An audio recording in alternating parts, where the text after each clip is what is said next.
it's not glorious, but we have extras positions on the film. We need, young looking people like yourself. Would you be willing to come out? I really at the time didn't know what extra was. I didn't really know that there was like a stigma around it for on-camera actors to do extra work.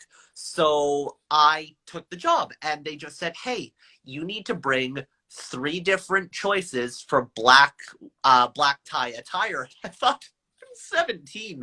What do you think I have? So I had a black suit jacket, black pants, showed up to set. 5:30 a.m. call time, and I get there at a huge film studio in Vancouver, BC. I thought this was the coolest thing. There was costumes, makeup trucks, there was everything. And I sat down and I was so excited. As you can tell, my energy has not died off. It probably was more then.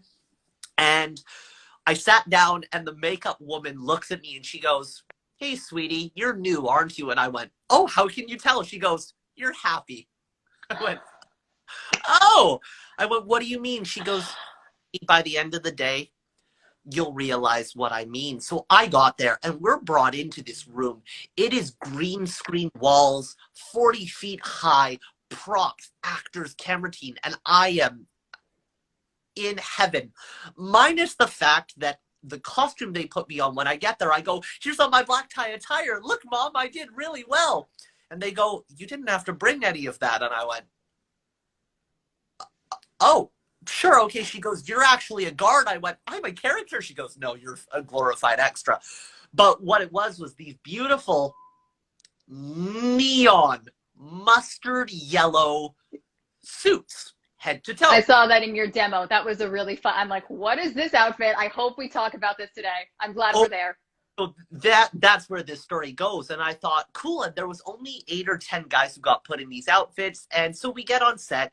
Kenny Ortega comes over, and the genius and the kindest man on earth he is, introduces himself, talks us through the scenes, that's how specifically we have to walk, tells us how the guards of the castle walk. And we do all of this. And we do this for, I don't know, we walk up and down a flight of stairs for 5 hours. Very glorious career I have. And as the day goes on, and as I say, as the day goes on, 6 hours in, it's only like 11:30 a.m. or 12 p.m. And all the guys are passing out. None of the guys want to be there. And me, I'm like, no, be professional. So I'm dancing all day long and I'm chatting with people and I'm having fun. And I guess it must be about 12:30 p.m. when all of a sudden you hear this voice. Didn't know who it was. And you got to realize that if I was here, the platform of stairs was in front of us, and then all the crew and camera team were on the other side. But we're in a green screen stage, which is very echoey. And all of a sudden, all you hear is this. And I tell you, it is quiet as can be. And then from the silence, you hear, I need a guy in a yellow suit. And I went, and all of them are asleep. And I'm here. So I don't like stairs. I booked that flight of stairs in about 3 seconds and got to the top. And I just see this man, couldn't make out who he was, but from across probably 40 feet away, he goes, you here. And I just ran down. Well, as I get closer, I realize it's Kenny Ortega. Why is Kenny Ortega yelling at me? I don't know. But when Kenny Ortega yells at you, you go to him. So, and I should say, yelling in the sense of being loud, not in being mean. So I get there and he goes, what's your name? And I went, Christian. He goes, wait a minute, you were at the dance call. And I went, he remembers me. Of course, internally, not externally. Or maybe I did say that. God knows. And he goes, great. You just got a role in my movie. And I kind of sat there and went, sorry, what? So I never got the full story of what happened. I don't know if they added this character or if the guy got fired or if they forgot to hire him or the guy they hired, I don't know what happened. All I know is that all of a sudden I've got the ADs on me and production's talking to me and everyone is introducing, and Dove Cameron and Sophia, and they all come over and introduce themselves. And he goes, look, Christian Chenoweth gets turned from a dragon into a lizard. One of the guards puts a glass case on her, looks up, Dove Cameron is going to scream at you. You have to act nervous. And I went, I'm standing face to face with Dove Cameron. I don't need to act nervous. I'm just going to look horrified no matter what I do.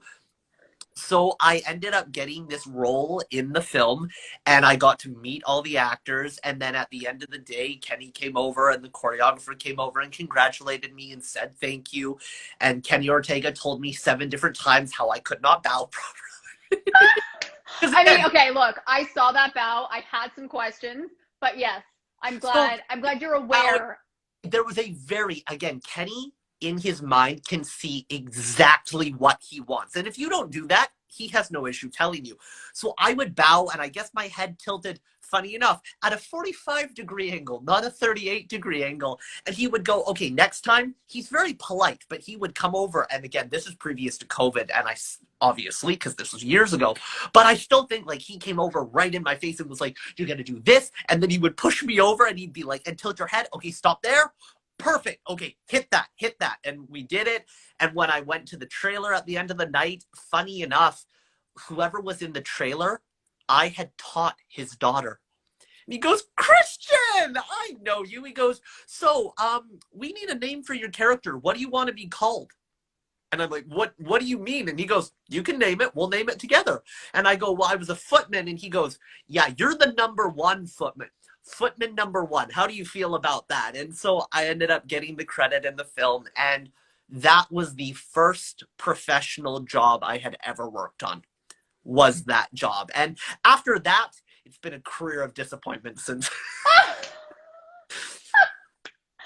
Oh my God. But that story is amazing because you hear about people taking extra roles and you Yeah. never know, right? And these stories are what make people want to be extras. I mean, that being said, extra work should not be discounted. It actually is quite No. challenging. And People make a living off of being extras. That's the thing. those So, deal with some of the hardest Hey, Jason, really nice to see you. Um, Sorry, Jason totally threw me off. I'll get you back for that later. The thing with extras is they deal with some of the hardest conditions and some of the crappiest environments. And to be quite frank, they're usually treated the worst on set. And I really wish we could get over this stigma of extras just being like human bodies. We need to realize that they're still humans. And while they may not be the professional actors, most of them are either actors or creatives themselves. It's a way they have to support themselves, to support one another, and they do really good work. I always joke that at the Emmys, there should be a best extra category, because when you think about all the incredible scenes, like the Smoking Man, if anyone out there is an X-Files, if you know the story of how the Smoking Man became the Smoking Man, he was an extra. He was an extra in the scene. They put him in the middle, gave him a cigarette to smoke. And when the episode went through all of its trials and premieres, every single person went, who's the Smoking Man? Like, I wonder what his premise is going to be, because he just seemed so important that they knew he was a character. He ended up getting a recurring character across a ton of seasons because he was just there and looked important.